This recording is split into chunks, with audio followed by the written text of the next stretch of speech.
Hello cats of the Spaciverse, it's me Jules. If you've been watching any of my recent videos, you'll know I have become completely obsessed with autumn. I don't know what's happened to me this year. I mean, it's never happened before, it's very odd. Last week you saw me make a gonk and that brought me so much fun and joy and just loveliness. I've also been making lots of things for my secret library, and if you look along here, ta-da! Lots of teeny tiny things that I'm going to hang up. This week I decided I'm going back to my roots and I'm going to be doing some painting. And the first thing I'm going to paint this week is some mushrooms, or a mushroom with a little mouse. This time of year in the UK we start to see loads more fungi beginning to pop up out of the ground as we start to get more rain. It becomes damper, but it's still warm, and the fruiting bodies of fungi start to come up through the soil. So with that totally autumnal vibe in the air and the leaves beginning to change colour and the temperatures beginning to come down, I am totally going to immerse myself in mushrooms today. You going to join me? Instead of fine lining in black first like I normally do, I just drew my image in pencil on watercolour paper and then decided to paint using gouache. The only problem with this best laid plan was I didn't have any gouache. So I'm using my watercolour tubes almost neat with just a little tiny bit of water. In retrospect, having completed this little project, I am going to buy some nice gouache paint and then try this method again with the right stuff. But you know what they say, necessity is the mother of invention. The only part I watered this paint down for was on the stalk of the mushroom and the gills. But if this was gouache paint, then you could still do this. It's at this time of year that you might start to see fairy rings popping up in the grass and big pieces of fungi growing on tree stumps. You'll also notice some difference in animal behaviour. For example, hedgehogs looking for somewhere to hibernate. In early November in the UK we have Guy Fawkes Night, and traditionally people make big bonfires and set off lots of fireworks.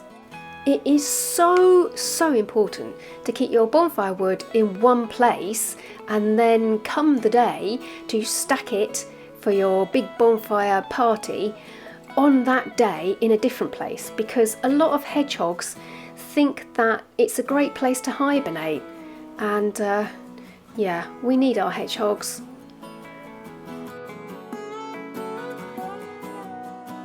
There are only 3 mammals that truly hibernate in the UK: hedgehogs, bats and dormice. Other animals like the red squirrels we get here on my island tend to stay huddled up in their nests in a sort of torpor and only come out if the weather is relatively clement, if it's not pouring with rain or very windy.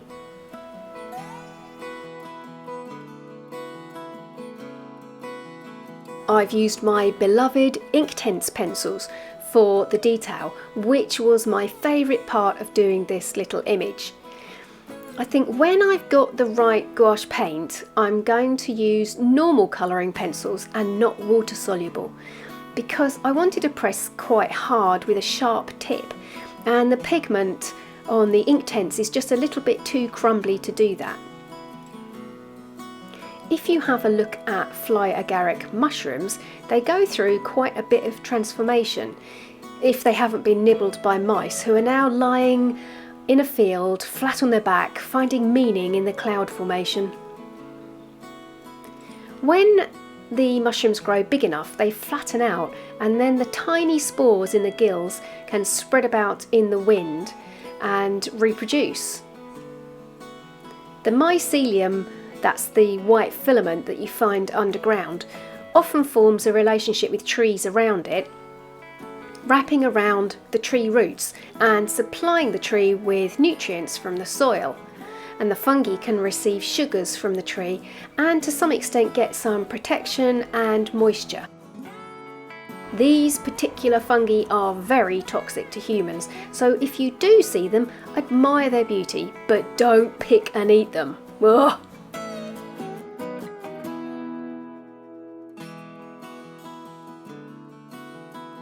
This cute little mousy guy has found some hazelnuts for storing. There's a hazel tree just round the corner from me that always has loads of nuts that fall from it, and no one ever eats them except me. I go every year and pick them all up off the pavement. But this year someone has given it a huge haircut, and because there are less branches, there are hardly any nuts. I'm really not sure what I'm going to do. I can't get through winter without a massive stash of hazelnuts. Someone help!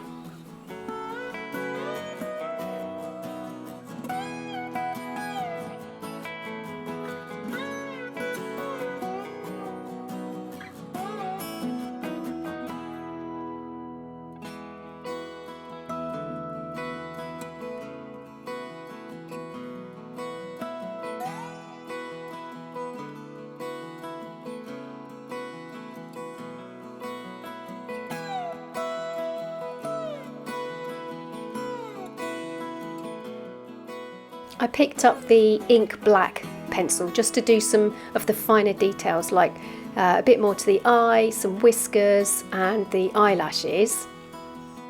And then some titanium white watercolour paint just to pick out some highlights and do a few little dots on the nose of that cute little mouse.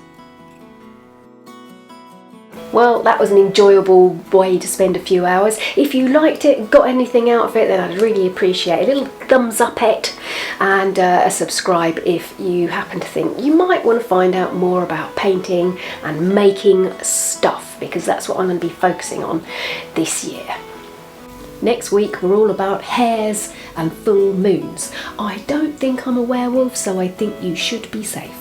Until then, I'm off to think about masala chai and pumpkin spices. I will see you next week. Nanu nanu.